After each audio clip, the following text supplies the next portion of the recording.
بے شک قرآن مجید دلوں کا سکون ہے اور ہماری ہر الجھن کا واحد حل ہے۔ قرآن اللہ اور بندوں کے درمیان براہ راست تعلق کا ذریعہ ہے۔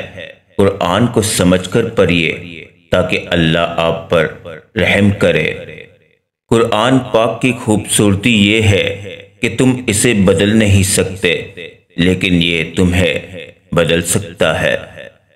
قرآن حکیم انسان کو وہ عظمت بخشتا ہے کہ پھر ایک عام اور بے قیمت انسان بھی بے حد قیمتی بن جاتا ہے۔ بدبخت ہے وہ شخص جس نے اپنی زندگی کو بدلنے کے لیے ہزاروں کتابیں پڑھ لی، لیکن قرآن مجید اس کی الماری پر پڑا گرد آلود ہوتا رہا۔ قرآن پاک وہ نور ہے جو زندگی کے اندھیروں میں روشنی دکھاتا ہے۔ یہ قرآن تو سراسر ہدایت ہے۔ بے شک صبح کے قرآن میں فرشتے حاضر ہوتے ہیں۔ قرآن دل و دماغ کھول دیتا ہے، لیکن اس کے لیے قرآن کھولنا ضروری ہے۔ وضو سے شکل، قرآن سے عقل اور نماز سے نسل پاک ہوتی ہے۔ کوئی بھی چیز دل کو ایسے زندہ نہیں کرتی جیسے قرآن پاک کرتا ہے۔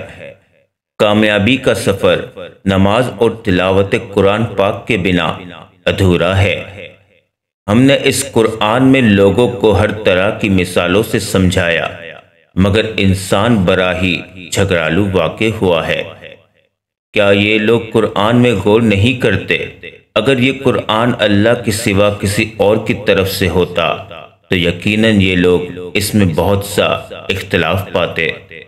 یقیناً یہ قرآن بالکل سیدھے راستے کی طرف رہنمائی کرتا ہے۔ اگر تم کچھ سیکھنا چاہتے ہو تو انسانوں سے نہیں، قرآن سے سیکھو۔ نماز چہرے کا نور ہے اور قرآن دل کا سکون ہے۔ کامیابی کا سفر قرآن اور نماز کے بغیر ادھورا ہے۔ جس دن تمہیں قرآن سمجھ میں آ گیا، اس دن نہ تمہارا کوئی مسلک ہوگا نہ کوئی فرقہ۔ قرآن مجید ہی سچا دوست ہے جو قبر میں بھی ساتھ دے گا۔ فرصت اگر ملے تو پڑھنا مجھے ضرور، میں نایاب الجھنوں کی مکمل کتاب ہوں۔ ویران دل کا علاج قرآن پاک ہے۔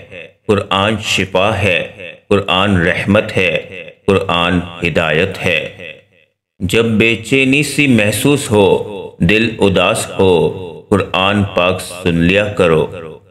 ہم نے تمہاری طرف یہ کتاب نازل فرمائی ہے جس میں تمہارے حصے کی نصیحت ہے۔ کیا تم عقل سے کام نہیں لیتے؟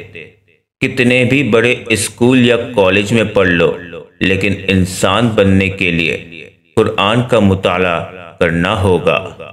قرآن ایک ایسا ساتھی ہے جو سکون کے خزانے دیتا ہے۔ عزت انسان کا مقدر بن جاتی ہے۔ انسان سے ایسا گناہ چھڑوا دیتا ہے جو اس کے لیے چھوڑنا بہت مشکل ہوتا ہے۔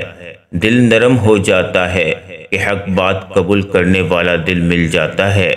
انسان کے اعمال، افکار، سب لفظ اللہ سے شروع ہوتے ہیں اور لفظ اللہ پر ہی آخر ہونے لگتے ہیں۔ صرف یہاں تک ہی نہیں، انسان کو ماضی کا متضاد بنا دیتا ہے۔